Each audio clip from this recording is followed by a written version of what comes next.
Shalom. Terima kasih telah bergabung di Pelita Pengharapan. Mari membuka hati menikmati hadirat Tuhan dan menerima kekuatan baru untuk menjalani hari ini. Tuhan memberkati. Mari kita berdoa. Bapa Surgawi yang penuh kasih, pada pagi hari ini kami datang kepadamu dengan hati yang rendah dan berserah. Terima kasih untuk kasih karunia-Mu yang selalu baru setiap pagi. Dan terima kasih karena kami boleh menyadari bahwa tanpa Engkau kami tidak dapat melakukan apa-apa. Tuhan, jauhkan kami dari kesombongan dan ajar kami untuk hidup bergantung sepenuhnya kepadamu. Bukalah hati kami saat merenungkan firman-Mu, supaya kami semakin mengenal kehendak-Mu, semakin mengasihi-Mu, dan semakin taat mengikuti jejak Tuhan Yesus dalam kehidupan kami.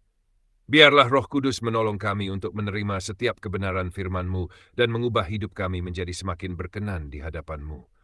Di dalam nama Tuhan Yesus Kristus kami berdoa dan mengucap syukur. Amin. Shalom, selamat pagi Bapak, Ibu, dan saudara-saudari yang terkasih dalam Tuhan Yesus.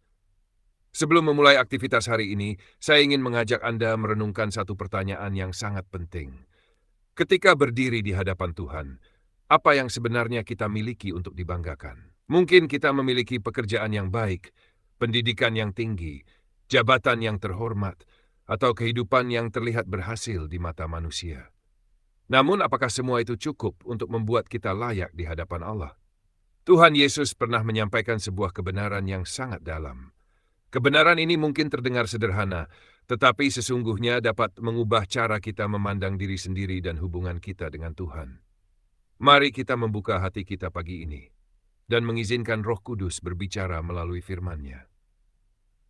Saudara yang terkasih, firman Tuhan mengatakan bahwa orang yang miskin di hadapan Allah adalah orang yang memiliki kerajaan surga.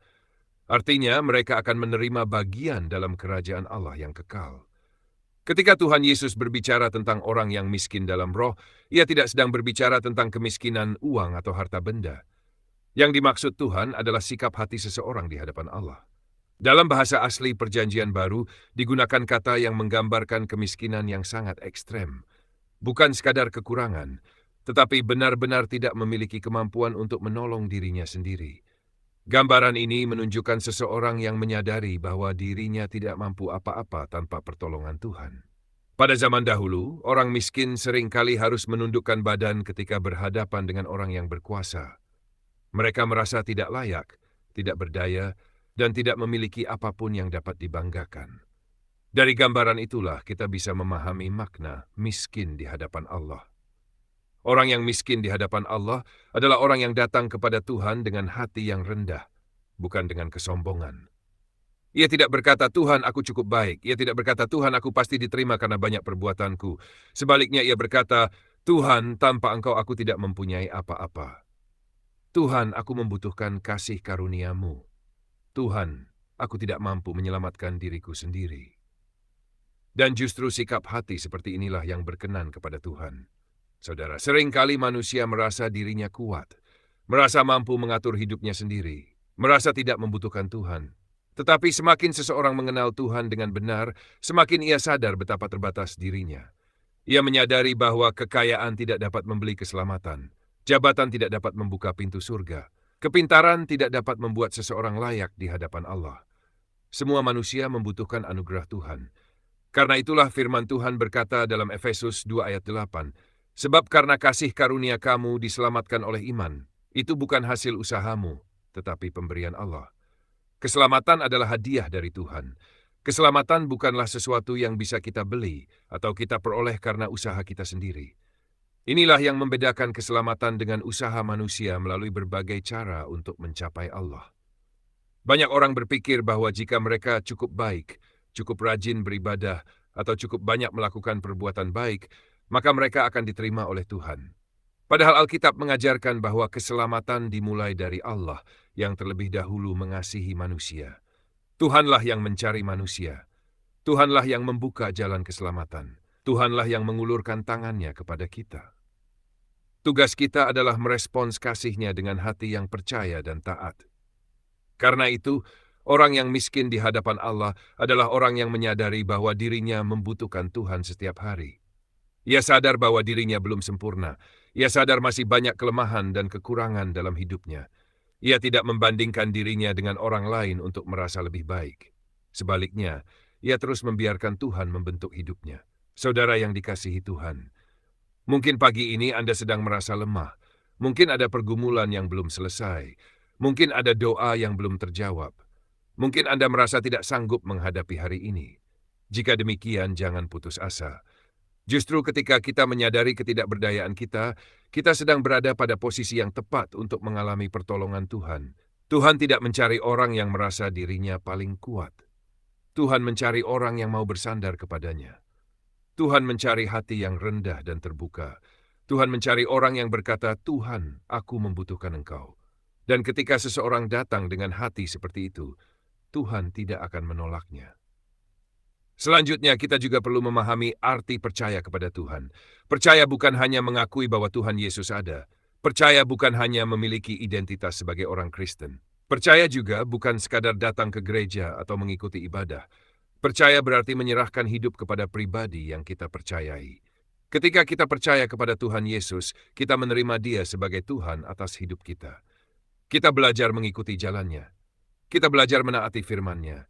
Kita belajar hidup seperti yang Dia kehendaki. Tuhan Yesus telah memberikan teladan yang sempurna melalui kehidupannya. Ia taat kepada Bapa sampai mati di kayu salib. Ia hidup tanpa dosa. Ia mengasihi dengan sempurna. Ia mengampuni. Ia melayani. Dan ketika kita berkata bahwa Tuhan Yesus adalah jalan keselamatan, maka kita juga dipanggil untuk mengikuti jejak hidupnya.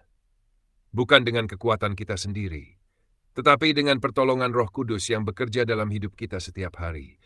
Karena itu, pada pagi hari ini, mari kita datang kepada Tuhan dengan hati yang rendah. Mari kita tinggalkan kesombongan rohani. Mari kita tinggalkan perasaan bahwa kita bisa hidup tanpa Tuhan. Dan mari kita berkata dengan tulus, "Tuhan, aku membutuhkan-Mu lebih dari apapun." Ketika hati kita berada dalam posisi seperti itu, Tuhan akan bekerja dengan cara yang luar biasa. Ia menguatkan yang lemah. Ia menghibur yang terluka, Ia menolong yang tidak berdaya, dan Ia memimpin setiap langkah orang yang bersandar kepadanya. Mari kita berdoa. Bapa yang penuh kasih, terima kasih untuk firman-Mu pagi ini. Ajarlah kami untuk memiliki hati yang miskin di hadapan-Mu. Hati yang rendah dan menyadari bahwa tanpa Engkau, kami tidak dapat melakukan apa-apa. Ampuni kami apabila selama ini kami mengandalkan kekuatan kami sendiri, mengandalkan kepintaran kami, atau mengandalkan segala sesuatu selain Engkau. Tolong kami untuk semakin memahami bahwa keselamatan adalah anugerah-Mu yang begitu besar. Ajarlah kami untuk hidup dalam iman yang sungguh-sungguh, bukan hanya mengaku percaya, tetapi juga mengikuti jejak Tuhan Yesus dalam kehidupan kami setiap hari. Bagi setiap orang yang sedang mendengarkan renungan ini, kiranya Engkau menguatkan yang lemah, menghibur yang sedih, memberi harapan bagi yang putus asa, dan memberikan damai sejahtera-Mu yang melampaui segala akal. Pimpin langkah kami sepanjang hari ini. Biarlah kami hidup dekat dengan-Mu, bergantung kepada-Mu, dan mengalami kasih setia-Mu dalam setiap keadaan. Di dalam nama Tuhan Yesus Kristus kami berdoa dan mengucap syukur. Amin. Sebelum Anda meninggalkan video ini, izinkan saya mengingatkan satu hal. Jika renungan ini memberkati Anda hari ini, klik like, subscribe, dan nyalakan tombol lonceng sekarang juga. Mungkin bagi Anda itu hanya satu klik, tetapi lewat satu klik itu, semakin banyak jiwa bisa dijangkau dan dikuatkan oleh firman Tuhan setiap pagi. Tuliskan pokok doa Anda di komentar. Tuhan Yesus memberkati.